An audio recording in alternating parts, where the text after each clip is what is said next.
கிறிஸ்துவில் பிரியமான மகிமை தொலைக்காட்சி நேயர்களே, ஆண்டவரும் இரட்சகருமாகிய இயேசு கிறிஸ்துவின் இனிய நாமத்தில் ஜெபத்தின் மகிமை என்கிற இந்த நிகழ்ச்சியின் சார்பாக உங்களை காண்பதிலே, உங்களோடு இணைந்து ஜெபிப்பதிலே நாங்கள் மகிழ்ச்சி அடைகிறோம்.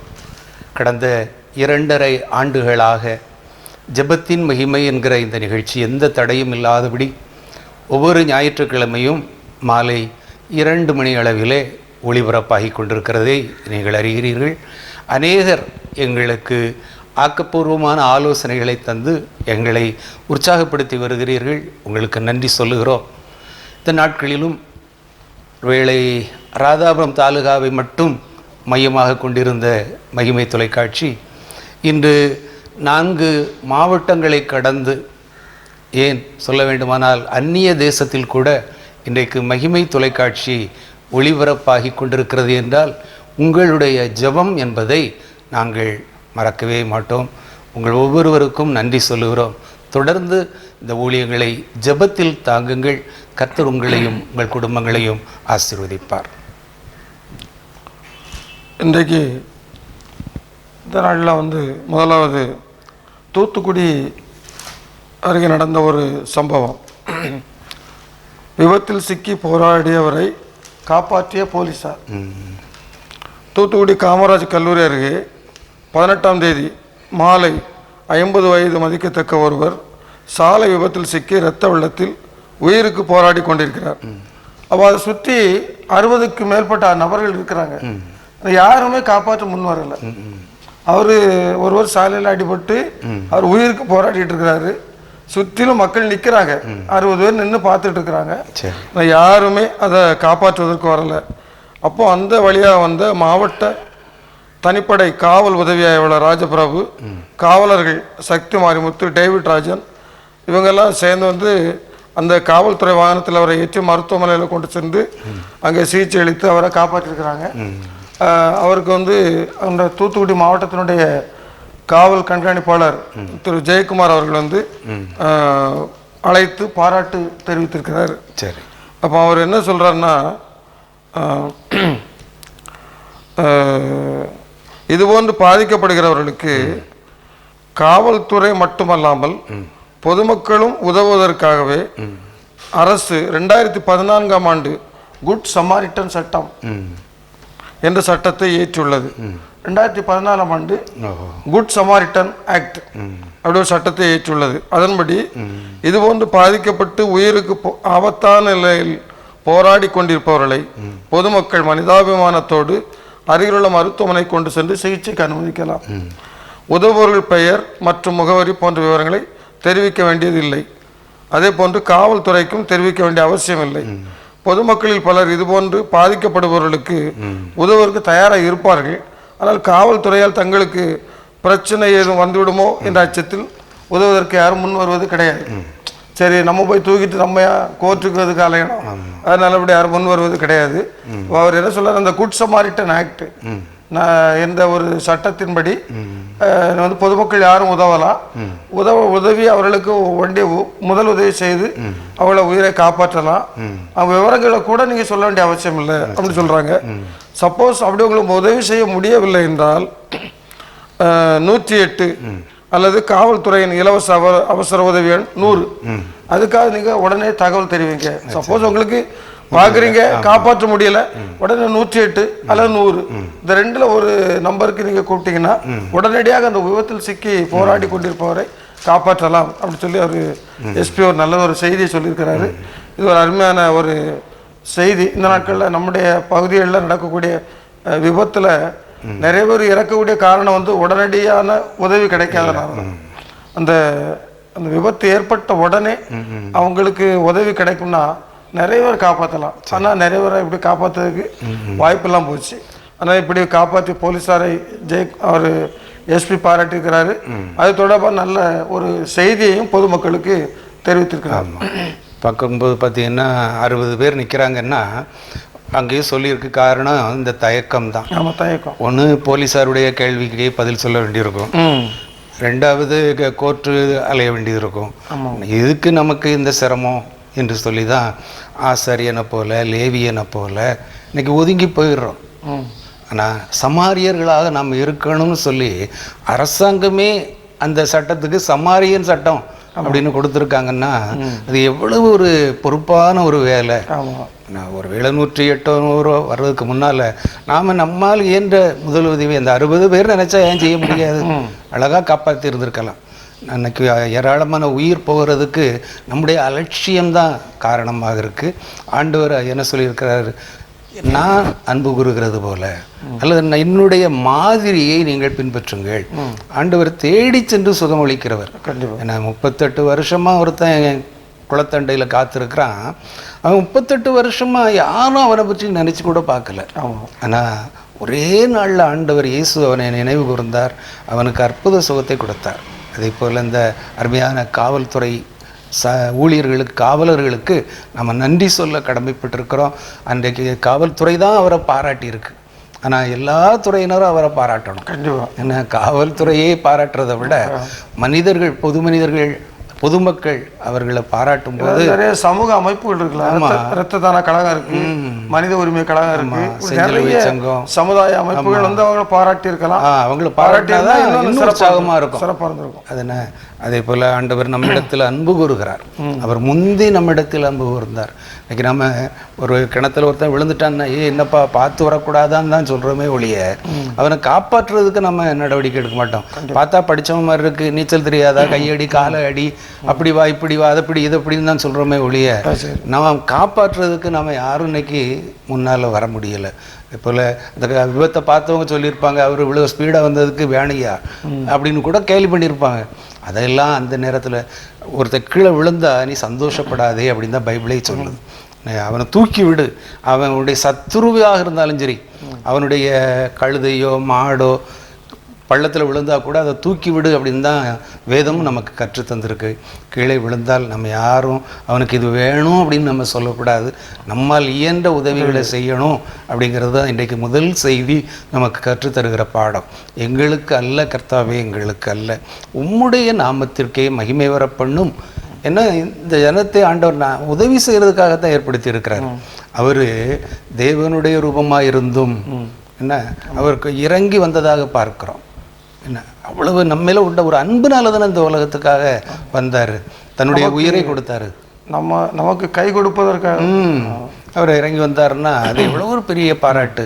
நம்மை தூக்கி எடுக்கிறார், சேற்றில் விழுந்த என்னை தூக்கி எடுக்கிறார் ஆண்டவர். நம்மை தூக்கி ஒவ்வொருவரும் எல்லாருமே பாவத்தில் விழுந்து ஏதோ ஒரு வகையில் சிக்கி தவிச்சிருக்கிற நம்ம ஆண்டவர் இன்னைக்கு பரிசுத்தராக மாற்றி இருக்கிறாரு. அவருடைய வார்த்தை தான் நம்மை ஆற்றுகிறது, நம்மை தேற்றுகிறது. அவருடைய கரம் தான். இன்னைக்கு ஒரு பயம் இருக்குல்ல, ஆமாம், கர்த்தரை குறித்து ஒரு பயம் இருக்கு.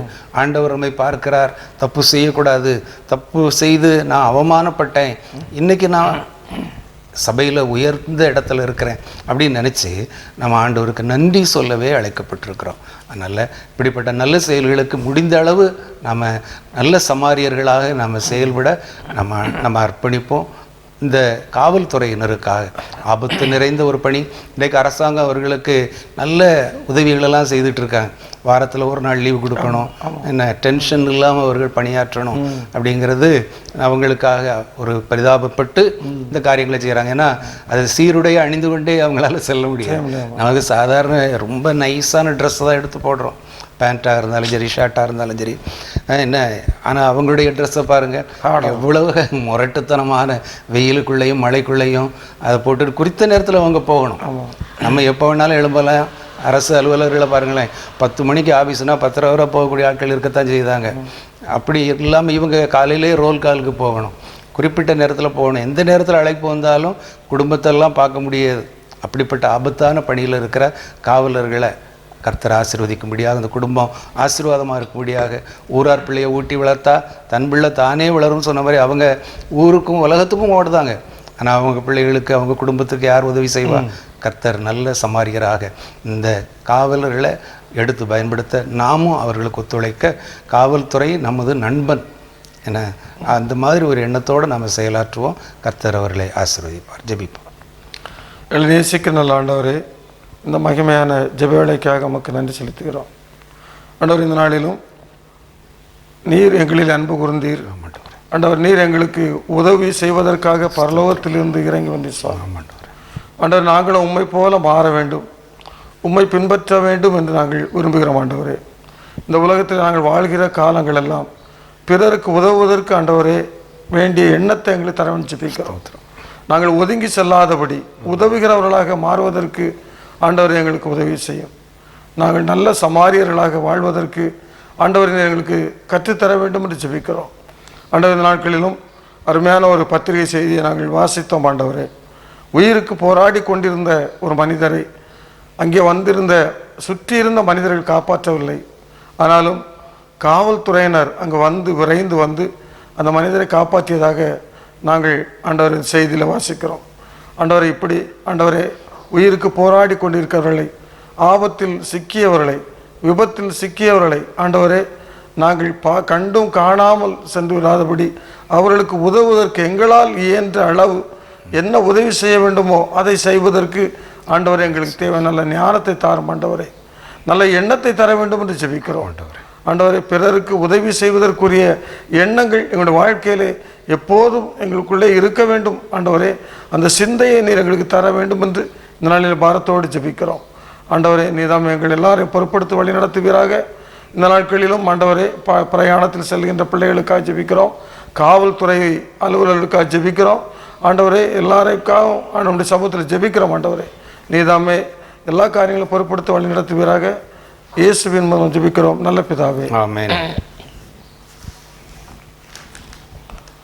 இந்த ஐஆர்டிசி இணையதளம் அப்படின்னு ஒரு இணையதளம் இருக்குது.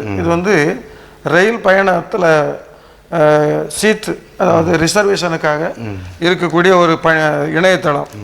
இந்த இணையதளத்தில் முன்பதிவு செய்யும் போது அதனுடைய விவரங்களில் பாதுகாப்பில் குறைபாடு இருப்பதாக ஒரு மாணவன், 17 வயது பள்ளி மாணவன் ரங்கநாதன் என்பவன் கண்டுபிடித்திருக்கிறான்.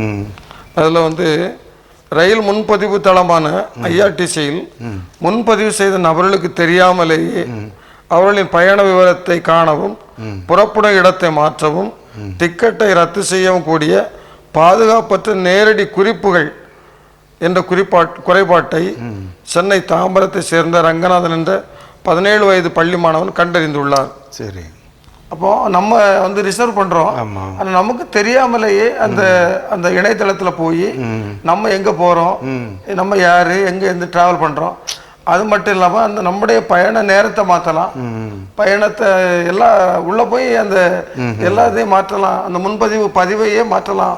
அப்படி ஒரு குறைபாடுல இருந்திருக்கு. ஆனா இந்த இது தெரியாமலே அந்த இது போயிட்டு இருந்திருக்கு இவ்வளவு நாளும். அது ஒரு சின்ன 17 வயது பள்ளி மாணவன் கண்டுபிடிச்சிருக்கிறான். கண்டுபிடித்து அதை இந்த குறைபாடு குறித்து இந்திய கணினி அவசர நடவடிக்கை குழுவுக்கு மின்னஞ்சல் மூலமாக ஆகஸ்ட் 30ஆம் தேதி தெரியப்படுத்தியிருக்கிறார். அதன்படி அந்த குழு 2 மணி நேரத்தில் மின்னஞ்சல் மூலமாக அந்த மாணவனை தொடர்பு கொண்டு குறைபாட்டை சரி செய்ததாக உறுதி அளித்துள்ளது. அதன்படி இந்த குறைபாடு செப்டம்பர் 4ஆம் தேதி சரி செய்யப்பட்டுள்ளது.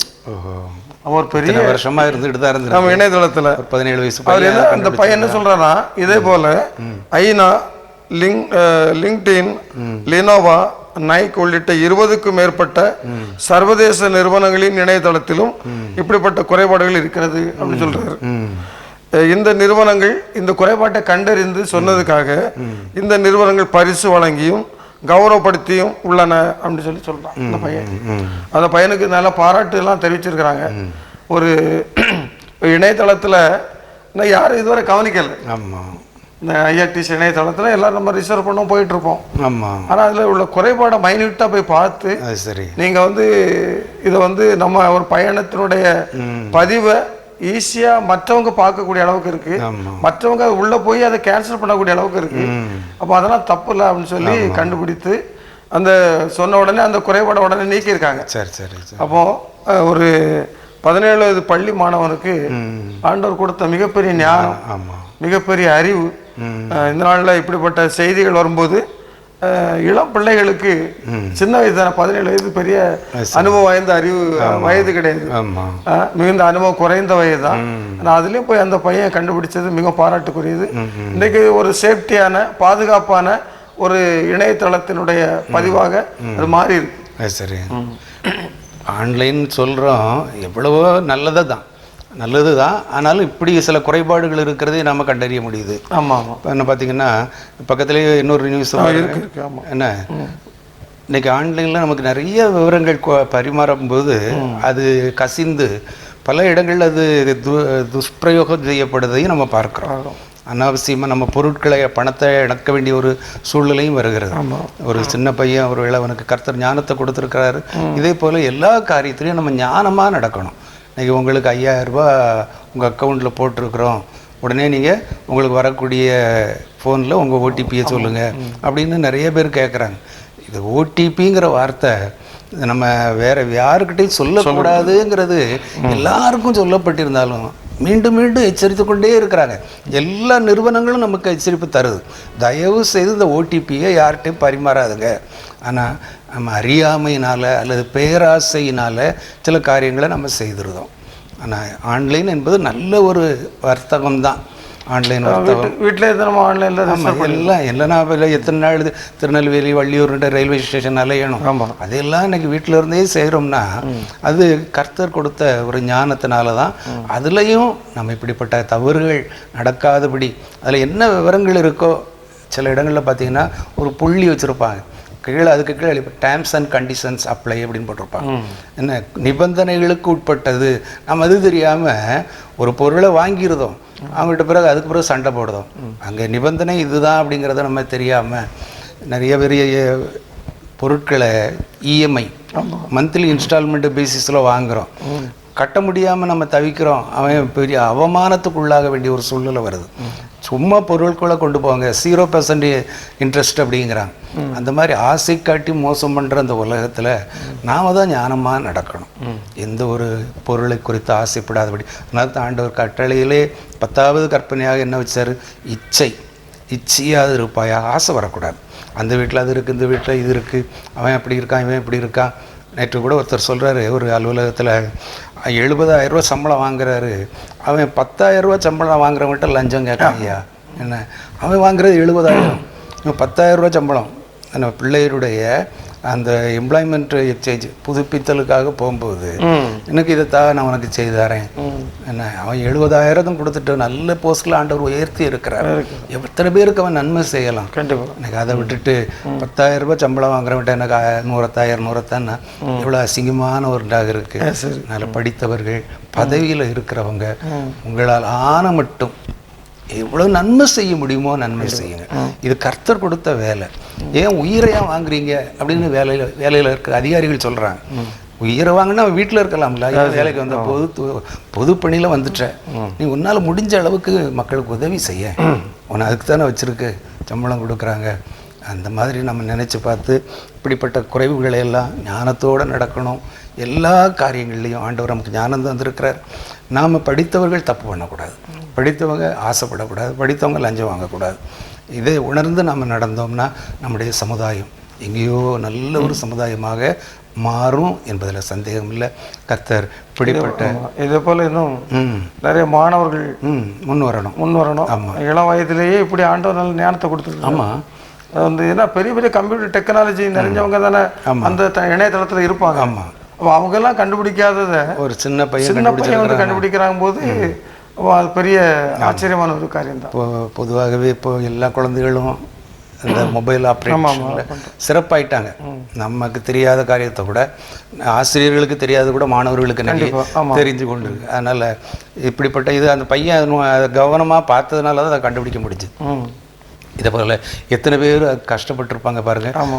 நம்ம இந்த மணிக்கு போயிருப்போம், அங்கே பார்த்தா அவங்களுடைய ரிசர்வேஷன் கேன்சல் ஆகிருக்கும், அல்லது போஸ்ட்போன் ஆகிருக்கும், அல்லது டைம் மாற்றி எத்தனை வாழ்க்கை. ஆமாம், அவங்க இன்டர்வியூக்காக போகக்கூடிய ஒரு சூழ்நிலை இருந்திருக்கலாம், அல்லது வெளிநாட்டுக்கு போகக்கூடிய ஒரு சூழ்நிலை இருந்திருக்கலாம். இன்றைக்கெல்லாம் ஒரு ஆள் பாஸ்போர்ட் ஆஃபீஸுக்கு போகணுன்ட்டு திருநெல்வேலிக்கு வர்றாரு. அவர் தெரியாமல் இன்ட்டு பஸ்ஸில் ஏறாமல் ஒரு லோக்கல் பஸ்ஸில் ஏறி வர திட்டிகிட்டே வர்றாரு கண்டக்டரை. சொல்லக்கூடாதா, ஐயா நாங்கள் பாஸ்போர்ட்டு 9:45 எங்களுக்கு டைம் கொடுத்துருக்காங்க, நாங்கள் எப்படி 9:45 போக முடியும் அப்படின்னு கண்டக்டர் திட்டுறாரு. அவருக்கு தெரியுமா நம்ம பாஸ்போர்ட் ஆஃபீஸுக்கு போகிறோம், ஒரு 1 ஹவருக்கு முன்னால் அவர் புறப்படணும். ஆமாம், பயணத்தை அவர் தீர்மானம் பண்ணணும். நிறைய பேர் இன்றைக்கி அதை தான் யோசிக்கிறாங்க. நாம் போய் சொல்லக்கூடாதா, இப்படிலாம் சுற்றி சுற்றி போகும்னு சொல்லக்கூடாதா அப்படின்னாரு. நிறைய காரியத்தில் நம்ம அதே போல் ஆண்டவரோட சமூகத்துக்கு வர்றதும், ஆலயம் கரெக்டாக 9 மணிக்கு ஆராதனை இல்லை 7 மணிக்கு ஆராதனை எல்லாருக்குமே தெரியும். என்ன நம்ம 6:45 அங்கே போனான்னு 8:45 போனான்னு நம்ம இஷ்டத்துக்கு போகிறோம், 9:15 போகிறோம், உள்ளே போய் உட்காடுறோம். அது நல்லா இருக்குது. ஆண்டவர் அங்கே இருக்கிறார், எல்லா அதிகாரிகளையும் விட மேலானவர். நம்ம ஒரு சாதாரண அதிகாரிக்கு பயந்து அவர் வந்துடக்கூடாதே, அவர் வரந்து நம்ம போய் கையெழுத்து போட்டுறணும் அப்படின்னு நினைக்கிறோம். ஆனால் ஆண்டவர் ஆல்ரெடி அங்கே ப்ரெசன்ஸ், அவர் ஆம்னி ப்ரெசன்ஸ். என்ன அவர் ஏற்கனவே அங்கே பிரசன்னராக இருக்கிறார். அவர் வந்தால் நமக்கு என்ன அப்படின்ட்டு நம்ம எப்போ வேணாலும் போகிறோம். என்ன அங்கே உட்காந்து நம்முடைய சொந்த காரியத்தை நிறைய பேர் சிந்திச்சுக்கிட்டு இருக்கிறோம். அதெல்லாம் இல்லாதபடி கர்த்தர் அங்கே இருக்கிறார் என்கிற பயம் வரணும். இப்படிப்பட்ட பாதுகாப்பு எச்சரிக்கைகள், முதல் செய்தியும் நமக்கு ஒரு எச்சரிக்கையாக நம்ம நன்மை செய்யணும்னு படிச்சுக்கிட்டோம். ரெண்டாவது, இப்படிப்பட்ட குறைபாடுகளை நாம் நிறைவு செய்ய ஆண்டவர் தந்திருக்கிற ஞானத்தை நம்ம பயன்படுத்துவோம். ஜெபிப்போம். எல்லா ஞானத்திற்கும் ஊற்று முறைவிடமுமாய் இருக்கிற எங்கள் அன்பின் பரலோக பிதாவே, இந்த நாட்களிலே அன்பு பிள்ளைகளுக்கு நீர் கொடுத்து வருகிற ஞானத்திற்காக உமக்கு ஸ்தோத்திரம். விசேஷமாக ஆண்டவரே, ஆன்லைன்ங்கிற இந்த இணையதளத்தை அறிமுகப்படுத்தினீர். ஆண்டவரே, அதன் மூலமாக எவ்வளவோ காரியங்களை நாங்கள் வீட்டில் இருந்தபடியே ஆண்டவரே அலைச்சலின்றி, ஆண்டவரே பொருள் செலவு இன்றி நாங்கள் வீட்டில் இருந்தபடியே அதை சிறப்பாக செய்து முடிப்பதற்கான வசதிகளை எங்களுக்கு தந்திருக்கிறீர். ஆனாலும் அதிலும் சில குறைபாடுகள் இருப்பது எங்களுக்கு தெரியாமல் இருக்கிறது.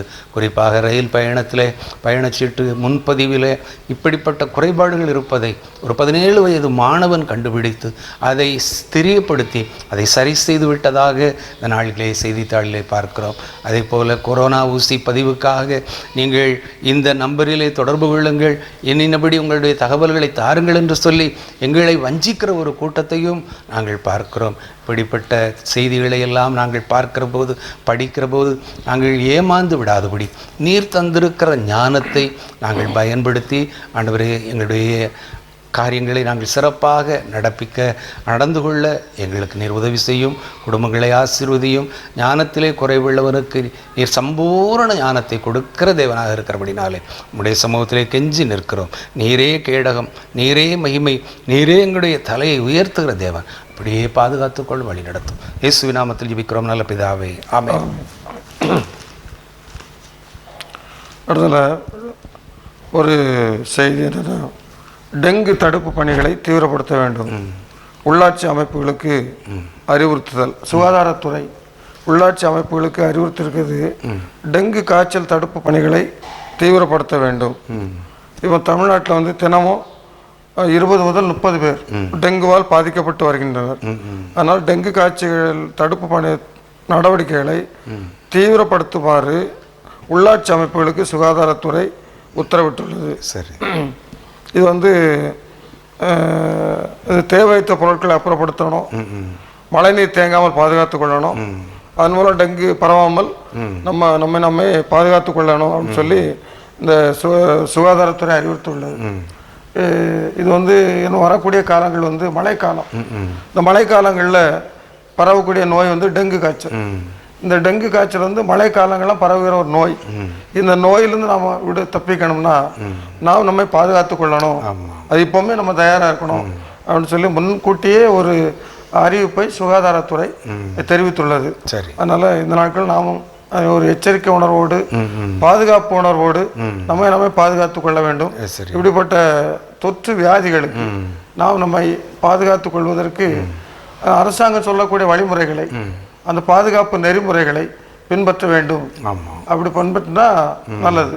சரி, இந்த காலங்களில் மலேரியா நோய் இருந்துச்சு, காலரா நோய் இருந்துச்சு, அதெல்லாம் இன்னைக்கு காணாமல் போயிடுச்சுன்னா அரசாங்கம் எடுத்த நடவடிக்கைகள், ரெண்டாவது மக்கள் கொடுத்த ஒத்துழைப்பு. கண்டிப்பாக இன்னைக்கு நம்ம மூணாவது எச்சரிக்கையாக டெங்கு, அடுத்து இன்னைக்கு கொரோனா. ஏன்னா இந்த காரியங்களிலேயும் அரசு சொல்கிறபடி, அரசு வழிகாட்டுதலின் நெறிமுறைகளை நம்ம பின்பற்றினோமானா நிச்சயமாக நம்ம இந்த மாதிரி வியாதிகள்லேருந்து தப்புவிக்க முடியும். அதாவது பொதுவாக என்ன சொல்கிறோம்னா, நோயற்ற வாழ்வு தான் குறைவற்ற செல்வம். ரெண்டாவது, வருமுன் காப்பது தான் சிறப்பு. நான் வந்த பிறகு ஐயாடி ஆத்தாடின்னு தலையில் வயிற்றில் அடிக்கிறதுல ஒன்றுமே இல்லை. இந்த டெங்கு வியாதினால சில சின்ன பிள்ளைகள் பாதிக்கப்படுறாங்க. நிமோனியா, அப்படிங்கிற காய்ச்சல்னால் பாதிக்கப்படுறாங்க. இதெல்லாம் இன்றைக்கி குழந்தைகளை தாக்குகிற ஒரு வியாதி. ஏன்னா குழந்தைகள் தான் நோய் எதிர்ப்பு சக்தி இல்லாதவர்களாக இருக்கிறாங்க. அதனால் நல்ல நோய் எதிர்ப்பு சக்தியுடைய பொதுவாக அந்த பேக்கரி ஐட்டங்களை நம்ம பிள்ளைகளுக்கு கொடுக்கறத விட அதை விட நல்ல ஆரோக்கியமான பழ வகைகளை நம்ம கொடுத்தோம்னா பிள்ளைகளுக்கு அதுதான் விரும்பும். இனிப்பு தான் விரும்புது. என்ன அந்த ஸ்டார் இந்த ஸ்டார்னு சொல்லி அப்படிப்பட்ட இனிப்பு வகைகளை தான் விரும்புது. ஆனால் நம்ம அதை விட அந்த பிள்ளைகளுக்கு தேவையான பழங்களை நம்ம வீட்டில் வாங்கி வச்சோம்னா அதுவாக எடுத்து சாப்பிடும்போது அது நல்ல ஒரு ஆரோக்கியமான ஒரு சூழ்நிலையில் வளர முடியும். ரெண்டாவது, பெரும்பாலும் வெளியிலிருந்து உணவுப் பொருளை வாங்கி வீட்டுக்குள்ளே கொண்டு வர்றதை விட அதை நம்ம வீட்டில் செய்யலாம். எல்லாமே வீட்டிலையே செய்யலாம். இப்போ பானிபூரி அப்படின்னு சொல்லி அது பிள்ளைகளுக்கு கடைகளில் போய் வாங்குறத விட வீட்டிலையே நம்ம பானிபூரி தயாரிக்கலாம். அதுக்கான எல்லா மூலப்பொருட்களும் நமக்கு கிடைக்குது. அதை நம்ம வாங்கி ஆரோக்கியமாக சுகாதாரமான முறையில் நல்ல பொருட்களை வாங்கி நம்ம தரமான பொருட்களை வாங்கி சாப்பிட்டா நம்முடைய பிள்ளைகளுக்கு வரக்கூடிய நோயிலிருந்து நம்ம பாதுகாக்க முடியும். அதனால் இப்படிப்பட்ட டெங்கு வியாதிகளுக்கு நம்ம ஆளாகாதபடி சொல்லப்பட்டிருக்கிறபடி சிரட்டைகளோ அல்லது டயரோ அல்லது எந்த பொருளும் தண்ணி தேங்காதபடி, அதுவும் நல்ல தண்ணியில் தான் இந்த கொசு உற்பத்தி ஆகுது அப்படின்னு சொல்லி கேள்விப்படுறோம். சாக்கடையை விட இந்த மாதிரி நல்ல தண்ணி தேங்குறதுனால இப்போ அடிக்கடி திடீர்னு மழை வந்துடுது. வெளியே கிடக்கிற ஒரு சிரட்டையில் ஒரு பாதி சிரட்டை தண்ணி தேங்கினா கூட நாளைக்கு அதில் கொசு உற்பத்தி ஆகிறதுக்கு சான்ஸ் இருக்குது. அந்த கொசு ஆயிரக்கணக்கான முட்டைகளை இடும். அது ஆயிரக்கணக்கான கொசுவாக மாறுது. அவ்வளோ எங்கே தான் வரும்? நம்ம வீட்டுக்குள்ளே தான் வரும்.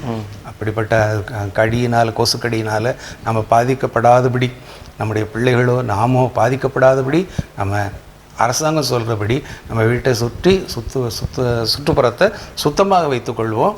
வரக்கூடிய நோய் நொடிகளுக்கு நம்மை பாதுகாத்துக்கொள்வோம். ஜெபம் செய்வோம். அன்பின் ஆண்டவரே, இந்த நல்ல விடைக்கு நன்றி செலுத்துகிறோம். இந்த நாளிலும் ஆண்டவரே, பத்திரிகை செய்திக்காக நம்முடைய சமூகத்தில் வருகிறோம்.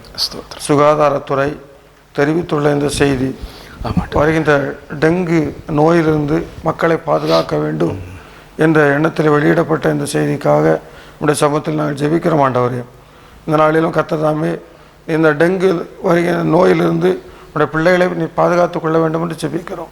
ஆண்டவரே, மக்களும் கூட தங்களை பாதுகாத்து கொள்வதற்குரிய அந்த வழிமுறைகளை சரியாக கடைபிடிக்க ஆண்டவரை உதவி செய்ய வேண்டும் என்று ஜெபிக்கிறோம்.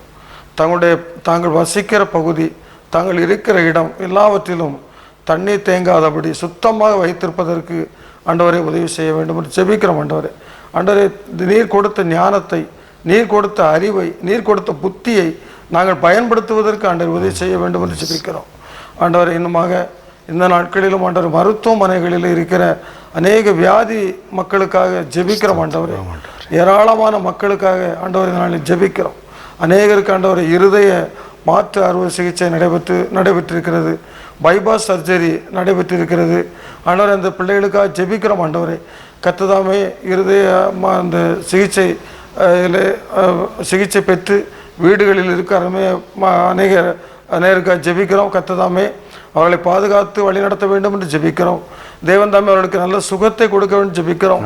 தேவன் தாமே அவர்களுக்கு நல்ல பலத்தை கொடுக்க வேண்டும் என்று ஜெபிக்கிறோம். ஆண்டவரை, இந்த நாட்களிலும் இன்னும் மருத்துவமனைகளில் சிகிச்சையாக காத்து கொண்டிருக்கிற அநேகர் உண்டு சுவாமி. அந்த பிள்ளைகளுக்காக ஜெபிக்கிறோம். ஆண்டவரை, இந்த இரத்தத்திற்காக காத்து இருக்கக்கூடிய பிள்ளைகள் உண்டு சுவாமி. அந்த பிள்ளைகளுக்காக ஜெபிக்கிறோம். ஆண்டவரே, தேவன் தாமே எல்லா காரியங்களையும், உதவிகளையும், ஒத்தாசைகளையும் ஆண்டவரை மனிதர்கள் மூலம் செய்து ஆண்டவரை அந்த பிள்ளைகளை பாதுகாத்துக் கொள்ள வேண்டும் என்று ஜெபிக்கிறோம். ஆண்டவரை, இப்படிப்பட்ட நோய்களிலிருந்து உடைய பிள்ளைகள் விடுவித்து ஆண்டவரை உடைய பிள்ளைகள் சுகத்தோடு பலத்தோடு வாழ்வதற்கு ஆண்டவரை கிருபை பாராட்டவும் ஜெபிக்கிறோம். உடைய உன்னதமான செட்டைகளின் மறைவிலை மறைத்து பாதுகாத்துக் கொள்ள ஜெபிக்கிறோம். தேவன் தாம் எல்லா காரியங்களையும் நீ பொறுப்படுத்தி வழி நடத்த வேண்டும் என்று உடைய சமூகத்தில் ஜெபிக்கிறோம். நல்ல பிதாவே, ஆமென். கிறிஸ்துவுக்குள் மிக பிரியமானவர்களே, இந்த நாளிலும் இந்த ஜெபத்தின் மகிமை என்ற நிகழ்ச்சியில் உங்களை சந்திப்பதற்கு தேவன் கொடுத்த நல்ல வாய்ப்புக்காக ஆண்டவரை துதிக்கிறோம். இந்த நாளில் நாம் கேட்ட செய்திகளுக்காக, இன்னும் நீங்கள் பத்திரிகையில் படித்த செய்திகளுக்காக கர்த்தருடைய சமூகத்திலே ஜெபித்து அநேகருக்கு நாம் ஆசீர்வாதமான பாத்திரங்களாக மாறுவதற்கு ஆண்டவர் நம்மை பயன்படுத்துவாராக. மீண்டும் அடுத்த வாரம் இதை போன்ற ஒரு நிகழ்ச்சியில் நாம் ஒருவரை சந்திக்கும் வரை கர்த்தருடைய கிருபையின் பிரசன்னம் உங்களோடு கூட இருப்பதாக என்று வாழ்த்து விடைபெறுகிறோம். நன்றி, வணக்கம்.